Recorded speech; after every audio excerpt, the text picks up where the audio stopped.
Welcome to the Registry Insider. I'm Bill Seifarth, CEO and Executive Director for the National Register of EMTs. And thanks for joining us for today's episode. Today, we are going to talk with two folks from the International Board for Specialty Certification, or IBSC. Joining me are Graham Pierce, who is the CEO and Chairman for IBSC, as well as Mr. John Clark, who is the Secretary for the Board of Directors for IBSC. So, gentlemen, thanks for joining me today to talk about IBSC. Absolutely. Thanks, Bill. Pleasure to be here. Good. So Graham, let's start with you. What is IBSC for the listeners that may not know about what IBSC does, and kind of tee it up for us here. Give us an overview of what IBSC does. No problem. We often have lots of questions about that, and maybe we can clear up some confusion about what we are versus what you do at the registry. So the International Board of Specialty Certification is just that. We provide board certification for specialty paramedics. So before you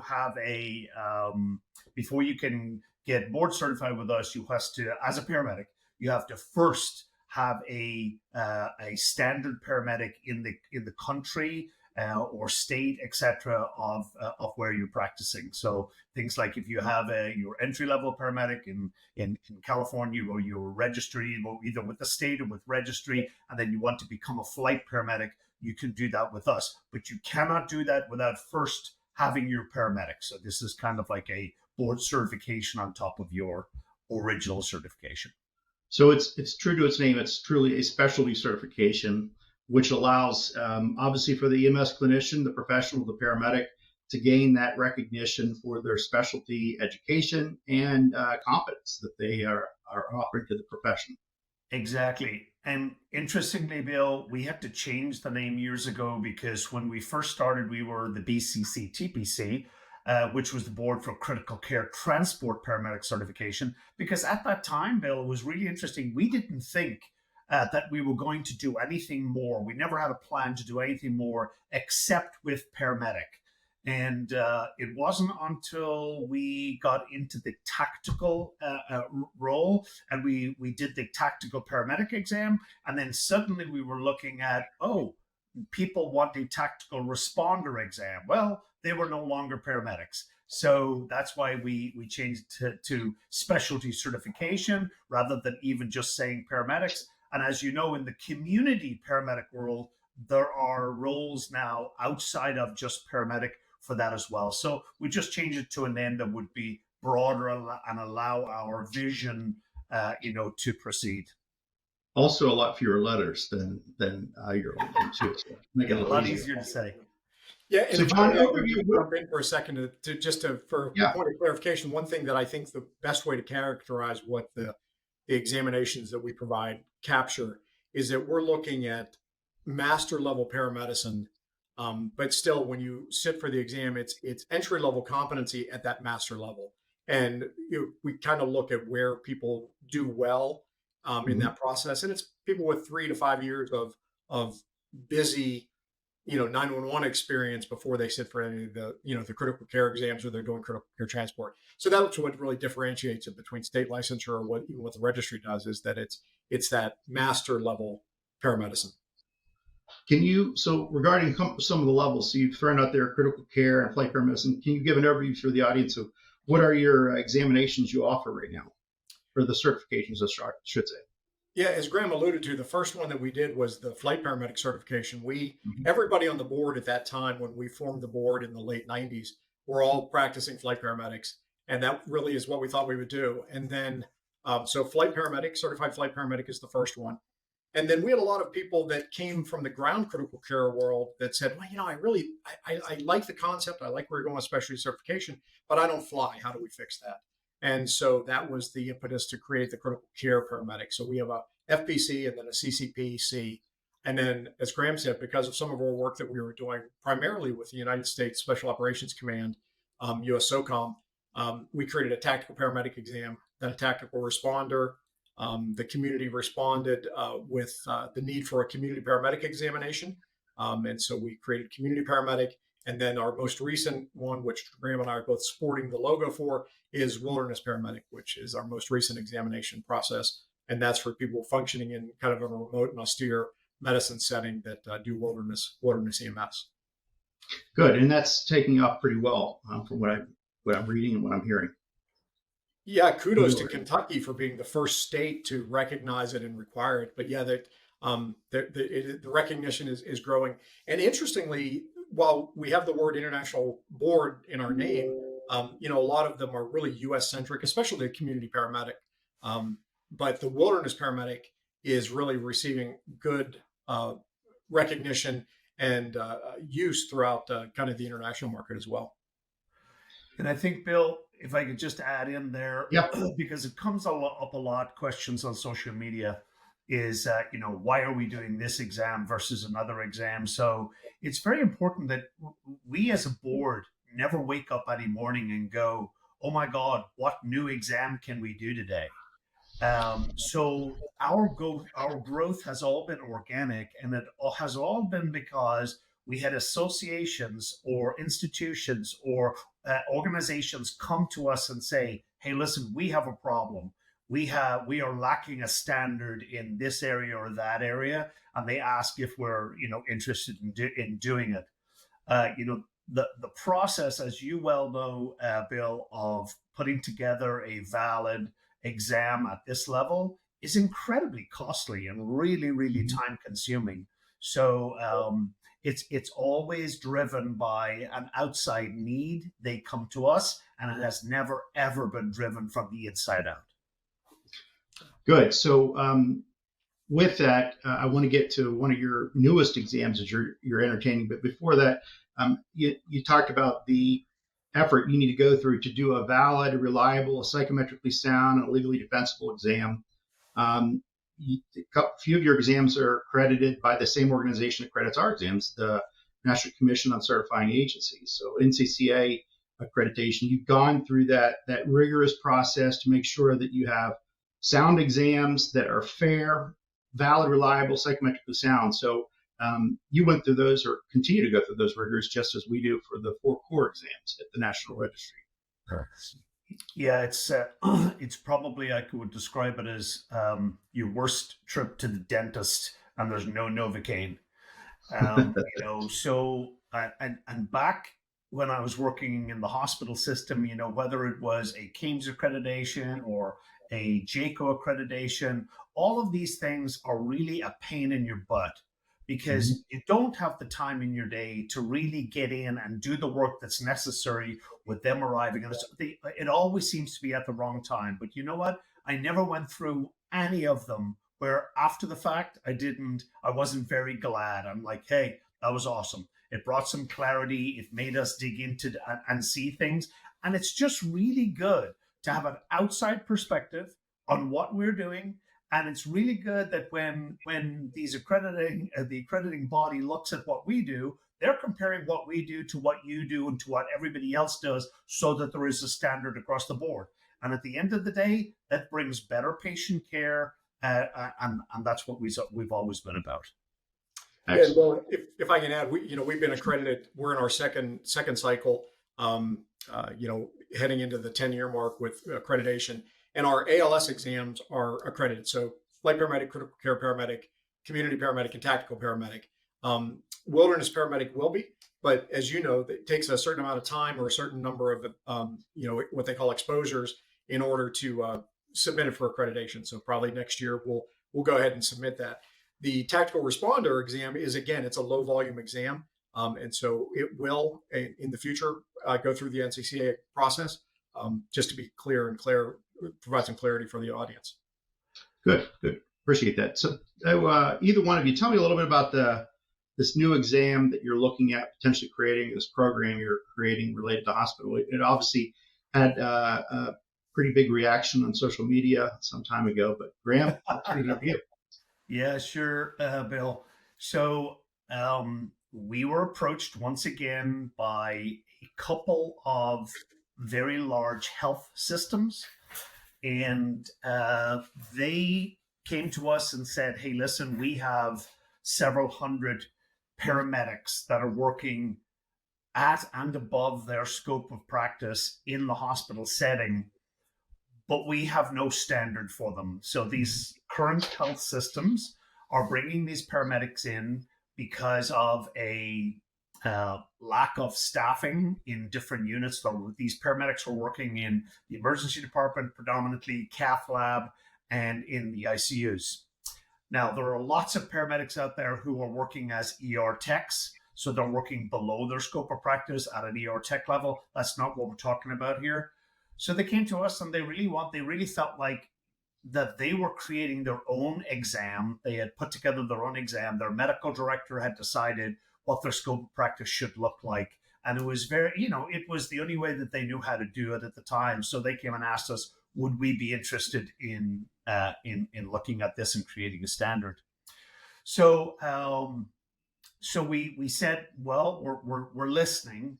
And at that time, I really had no idea as to, is this a couple of health systems? Is this one state? Is this 3 states?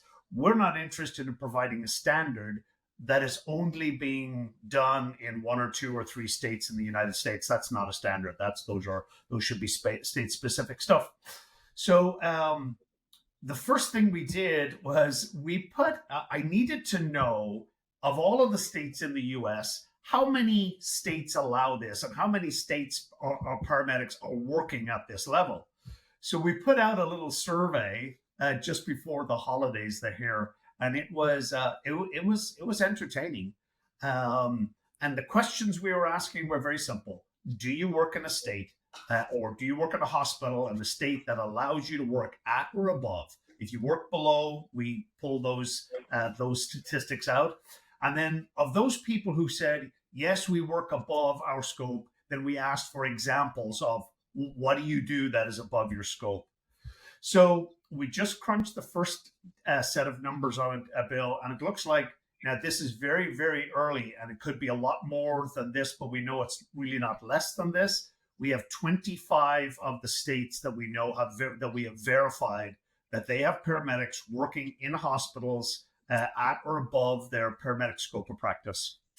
So the tone online went from, oh my God, this is everything we've ever wanted.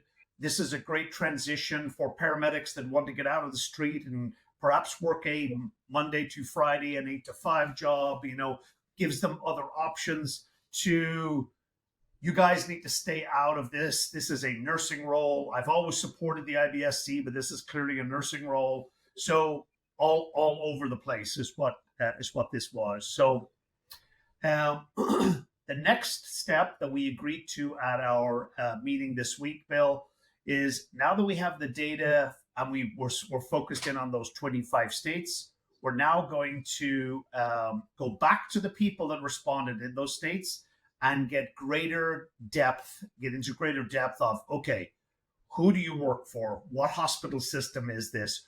How often do you do this? Is this a full-time job for you? And specifically, what do you do, right? When we get all of that information, we will at that point come back to our board, present all of the information, and make a determination as to whether or not we need to move forward with a job analysis / role delineation study. Yeah, as we pointed out earlier, the rigor one must go through to, one, determine the need and what we refer to as the business case for these new programs is pretty exhaustive and extensive. But doing that due diligence in the end pays off, certainly as it relates to return on the mission for IBSC, but also for the community you're serving, because the last thing you want to do is provide a product that no one wants or needs and is not advancing the profession, which is core to your mission. Right. And what's interesting, Bill, is that so these hospitals are doing it with or without us. Mm-hmm. So it's not a matter of, oh, well, if we don't do it, then it will go away. So we just come in and make things better. And so people on one of the threads asked, well, I already have my flight paramedic or my critical care, and that's why I'm doing it. And why can't you just leave it like this? This must be a money grab for the IBSC. So, and it's a super important point, especially with our accreditation.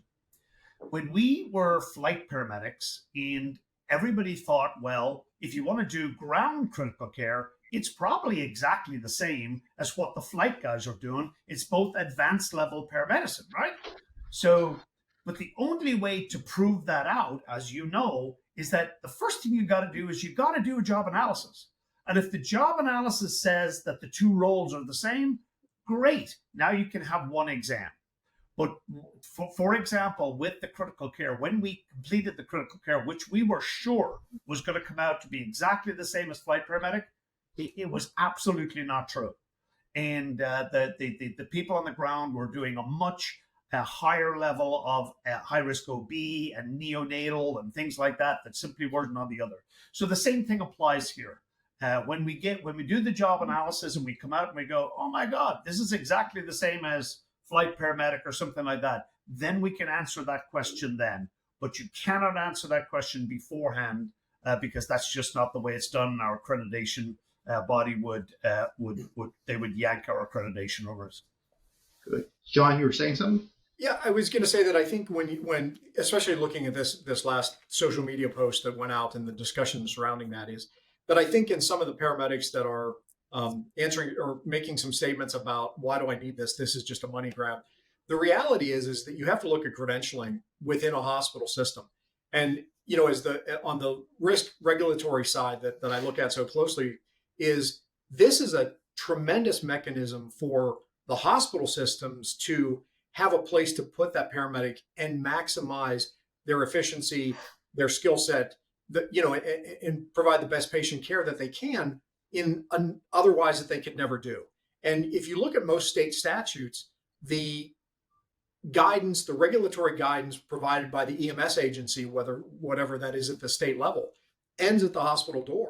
Mm-hmm. And so from a liability perspective, these paramedics that are working in a hospital setting under some hospital job description without recognized certification is an enormous risk for them as a professional as well as the health system. And so I think that, seeing the forest for the trees, it seems like it's another certificate, but the reality is it's an enormous opportunity for paramedicine to move into this other level that is accredited by the hospitals. And then, like Graham said, it's a couple of health systems we've been kind of looking at it that have encouraged us to look into this pathway. But I believe that once we do that, other health systems will be like, hey, how does this work? Oh, wait a second. This is the mechanism that you credential these people to work in your hospital, and it'll create opportunities for paramedics nationwide, if not worldwide. Excellent. So, and people can follow on your website at IBSC.org.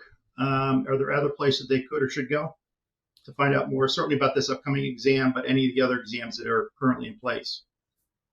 Yeah, I mean, IBScertification.org, IBSC.org takes you there. Following some of our social media, whether it's Facebook or LinkedIn, are also opportunities to get there. So, but everything launches from the webpage. If you get there, you can find a link for social media as well. Sure. So, last thing I want to talk about is the collaboration between the National Registry and IBSC. I'm often asked if by clinicians, are you in competition with IBSC? I said, no, we're in collaboration with IBSC. Yeah. So we do obviously work very close together. I mean, you use some of our psychometric services. You use other services. We frequently chat and talk.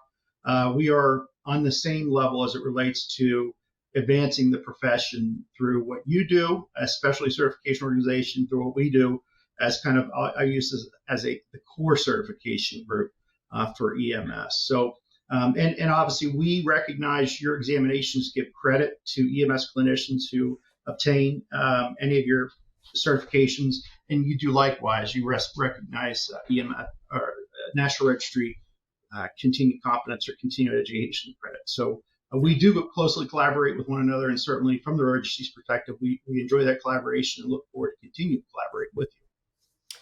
Yeah, and it's interesting. I think it's maybe misunderstood to some level, but you're talking about the collaboration for recertification. I think that it's really interesting. When we looked at the recertification models that came together, we recognize, and I don't mean to say this in some flippant kind of way, but we know paramedics double dip, and so that's what was happening was that core competencies, things that were required by registry, they were submitting CE hours for, and then turning around and submitting those same CE hours to us, and it just seemed duplicative. And really the great part of this collaboration is making it easier for the EMS provider to say, Yes. hey, at the registry level, I already did all this. So if I submit my registry card to you, I should get some credit. And that's what we do. So we give 12 hours every research cycle for that. So you could get up to 24 hours towards your 100 hours of recertification just by holding a national registry card, which I think is tremendous. It makes it so much easier for the provider. Makes sense. Yeah, I would echo all of that, Bill. Thank you. I thoroughly enjoy our relationship with you all, and you have been unbelievably gracious to us on multiple occasions. And I think the work that you do and the work that we do are just they're hand in glove, and we need to stay aligned as we move forward. And I enjoy just making sure that there's no surprises on our end for you and vice versa. So you know exactly what we're doing because we're talking to the same people. And at the end of the day, all we care about is that patient care in America delivered in the EMS format, etc., that it's done at the highest level. And if we could play some part in that, that's what this is all about. Totally agree. Well stated. Well stated. Well, gentlemen, thank you for taking time out of your busy day to kind of overview with us briefly. Who is IBSC? What is that organization? What you do? And some of the exciting things coming down the pike, which are truly exciting. So thank you both very much. Phil, thank you very much. And thank you all for joining me. And as always, stay safe. Thanks. Thank you for joining us for this episode. If you wouldn't mind, please click the like and subscribe buttons, as well as the notifications so you can get notifications of upcoming episodes. Also, for the latest and greatest happenings of the National Registry, feel free to go to nremt.org. Thank you very much. And again, stay safe.